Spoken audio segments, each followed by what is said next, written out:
Hej, witam Was serdecznie na kanale The Veggie Biker.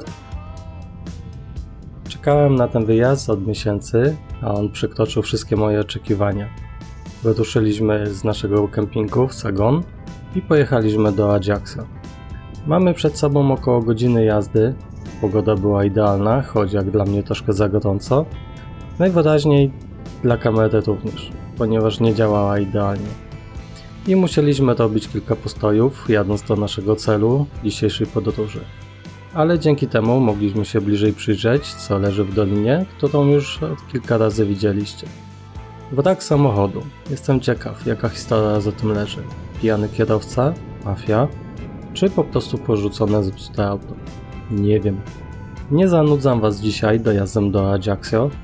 Mam nadzieję, że dobrze wypowiadam nazwę miasta, bo te ścieżki już mogliście oglądać w ostatnich vlogach. Jedziemy od północnej strony, przejeżdżamy przez strefę industrialną i wjeżdżamy do centrum miasta.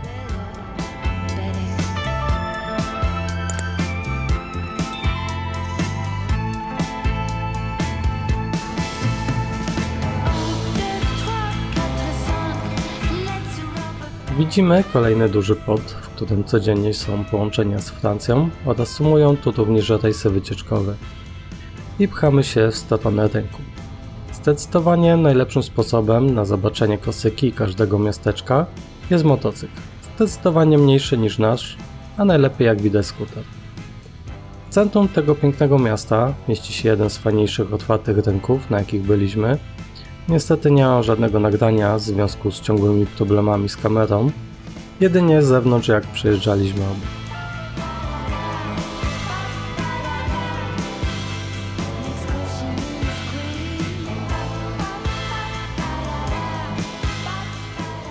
Zatrzymujemy się niedaleko rynku, trochę w niefortunnym miejscu, bo przy restauracji pełnej turystów, a że musimy się przebrać w luźniejsze ubrania, szybki manewr taktyczny i można spokojnie przeistoczyć się w turystę pełną gębą. Idziemy w stronę rynku, zainteresowaliśmy się, czy nie wykupić wycieczki pociągiem turystycznym, ale zdecydowaliśmy się, że nie skorzystamy z tej atrakcji.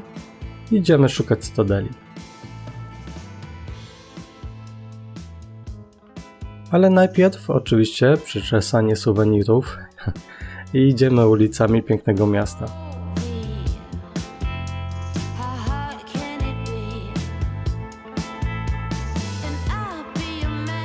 Pogoda jest słoneczna i przyjemna, mijamy wiele restauracji, kupujemy lody i szybko dochodzimy do Stradeli, którą Genueńczycy zbudowali w 1492 roku.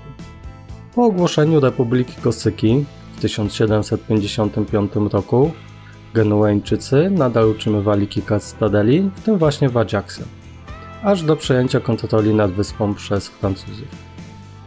Nie wiedziałem, czego się spodziewać pod Stradeli, ale byłem bardzo zaskoczony, niestety negatywnie.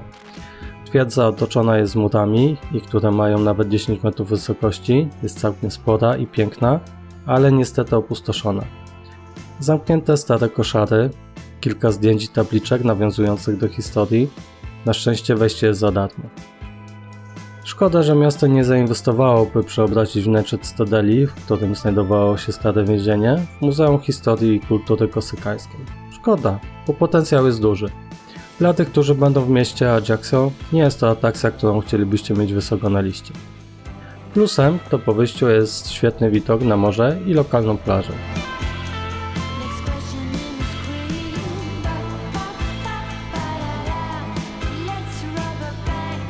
Idziemy wzdłuż południowego wybrzeża Korsyki, mijamy nadmorskie restauracje i piękne plaże, z którego znane jest właśnie Ajaccio. Naszym kolejnym celem była wizyta w miejscu narodzin Napoleona, ale zanim to nastąpi, napotykamy na Placu Generałów wielki monument, poświęcony Napoleonowi Bonaparte i jego 4 braciom. Tutaj jedna z ciekawostek, urodził się jako syn Karla Marii Bonapartego, boskiego prawnika, oraz Leticji Bonaparte z domu Ramolino. Miał aż 7 rodzeństwa, 3 siostry i właśnie 4 braci. Idąc do muzeum poświęconego Napoleonowi, zastanawiamy się odnośnie przeprowadzki do Korsyki i sprawdzamy ceny tutejszych nieruchomości. Po gorzkiej pigułce, jaką okazały się ceny domów, doświadczamy kolejnej, jakim okazała się kolejka do muzeum, a jeszcze gorszym, bo okazało się, że trzeba z wyprzedzeniem się rejestrować i kupować bilety online. Niestety 2 godziny czekania to było jedyne doświadczenie z muzeum, które było wcześniej domem rodzinnym Napoleona Bonaparte. Idziemy zjeść obiad w niesamowitej wegetariańskiej restauracji A Casa Leka, by nabrać sił po zwiedzaniu tego ciekawego miasta. Wreszcie udało się. Restauracja była otwarta, mogliśmy spróbować jedzenia z lokalnych produktów. Jedzenie to nie tylko kurz na talerzu, ale i w ustach. I gorąco polecam spróbować kuchni korsykańskiej. Ty jesteś tutaj. Po takim obiecie wracamy na motocykl i jedziemy popływać na plaży, która została polecona przez przewodników jako doskonałe miejsce do snurkowania. Zanim tam dotrzemy, jedziemy zobaczyć największy na Korsyce pomnik Napoleona, mieszczący się na północnej części centrum miasta.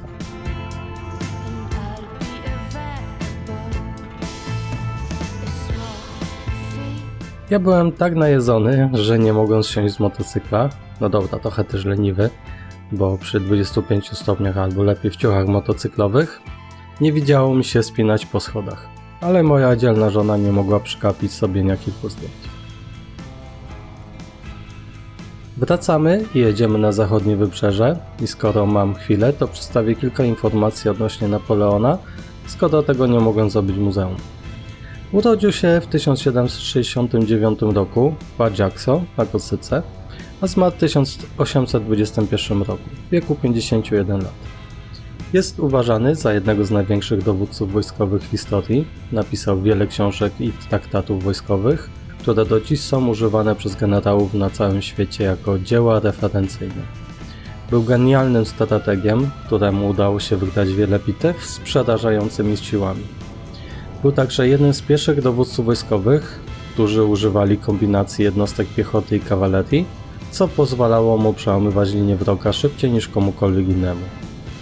Z Napoleonem wiążą się wiele mitów, niektóre z nich powtarzano tak wiele razy, że ludzie myślą, że są prawdziwe. Na przykład mówi się, że Napoleon był niski, to też nie jest prawda, miał 1,68 m i w tamtych czasach statyczny Francuz mierzył między 1,58 m a 1,68 m wysokości. Był cesarzem Francji, dlatego też uważany jest za jedną z najważniejszych postaci w historii tego kraju. Był również królem Włoch, uwielbiał cygara i wino. Był dobrym kucharzem, miał 2 żony i wiele dzieci, w tym z polską hrabiną Marią Walewską, która urodziła mu syna Aleksandra. Potomkowie Napoleona żyją do dziś. Dojeżdżamy do przylądku Parata i idziemy w stronę wyspy Sanguinas, zabytkową wieżą genueńską, która znajduje się 10 km na zachód od Ajaccio.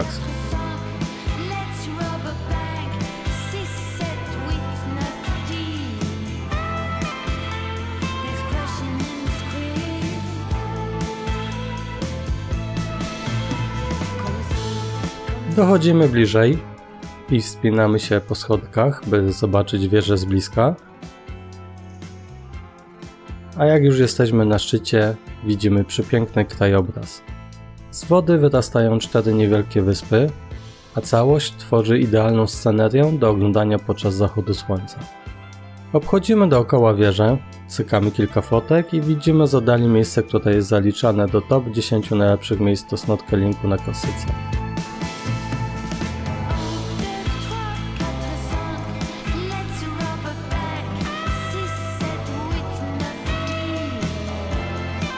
Wracamy inną ścieżką, by dotrzeć do zalecanego miejsca do snurkowania. Mieliśmy nadzieję znaleźć jakiś szlak prowadzący do morza, ale nic z tego. Z góry wyglądało na bardzo obiecującą plażę, mnóstwo formacji skalnych i miejsc, które ryby lubią. Schodzimy w dół na plażę i skakujemy do ciepłej wody. Niestety wieczna pogoda i zburzone morze, pełne pływających wodorostów, uniemożliwiło nam, by miło posnurkować. Brak internetu też nie pozwolił mi puścić drona, więc posiedzieliśmy chwilkę na plaży, aż trochę przeschły nam stroje i wracamy, napotykając wcześniej wspomniany turystyczny pociąg.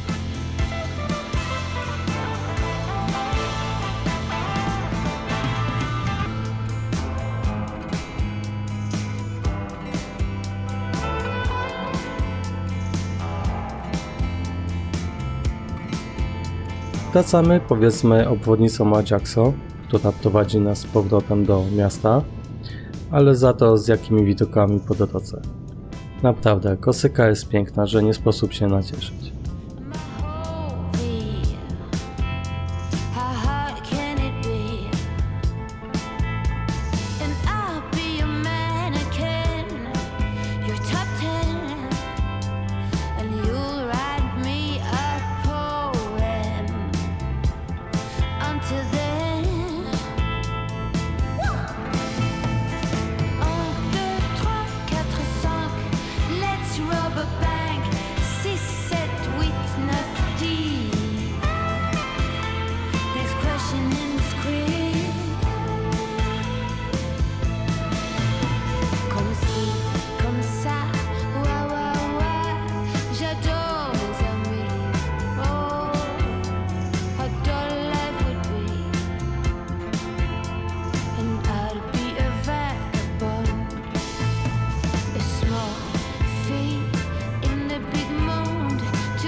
Pomyślałem, że jeszcze pokażę wam trochę miasta Ajaxo od innej strony.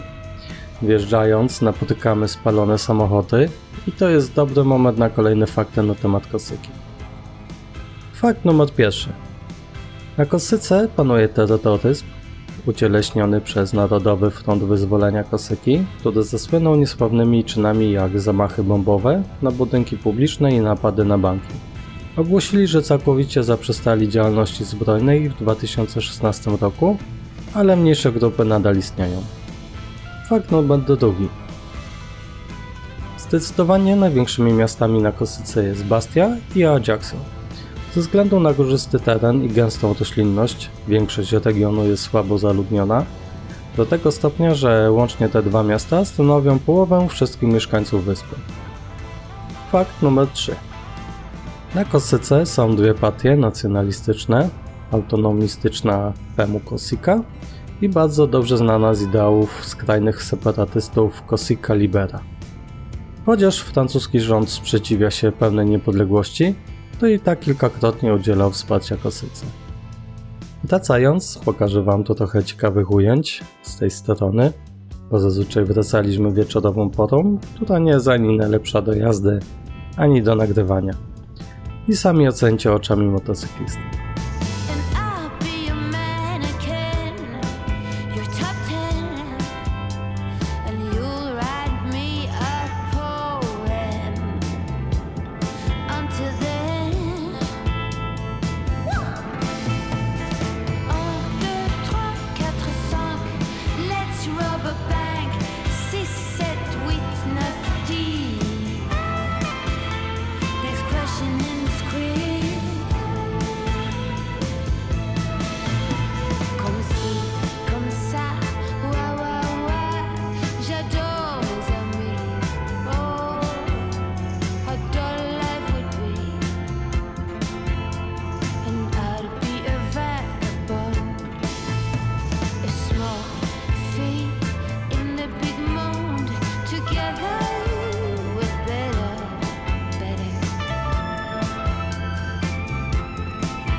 Dojeżdżamy do Sagon i kolejny dzień spędzimy na ukrytej plaży, którą uważam za ukryty klejnot tego miasteczka, do której wejście znajduje się właśnie tutaj. Do tej kameralnej plaży jest łatwe dojście, trzeba przejść między domami i zejść po schodach. Bardzo mało ludzi tu przechodzi, my do późnego popołudnia mieliśmy całą plażę dla siebie. Nie ma tu piasku, ale jest drobny kamyczek. Rosną tutaj kaktusy, z których można zerwać owoce. Oczywiście najlepiej nie robić tego gołymi rękoma. I do końca naszego pobytu na Kosyce będziemy wracać właśnie do tej plaży, która nas bardzo urzekła. A skoro mówię o lokalnych plażach, to może pokażę wam lokalne zwierzęta, jak na przykład żółw Herman, którego prawie nie zdeptałem, jak szliśmy właśnie do tej plaży. Na polu namiotowym spotkaliśmy jeszcze pana Jerza, pełno bezdomnych kotów oraz modliszkę. Teraz szybka, przyjemna kolacja i szybki sen, bo w kolejnym odcinku sporo jazdy, plaża stop trójki na Kosyce, sporo atrakcji i dwie najpiękniejsze drogi, którymi trzeba się przejechać będąc na Kosyce. Także nie zapomnijcie zasubskrybować. Jak się podobało, dajcie lajka i skomentujcie. Do zobaczenia w kolejnym odcinku. Hej!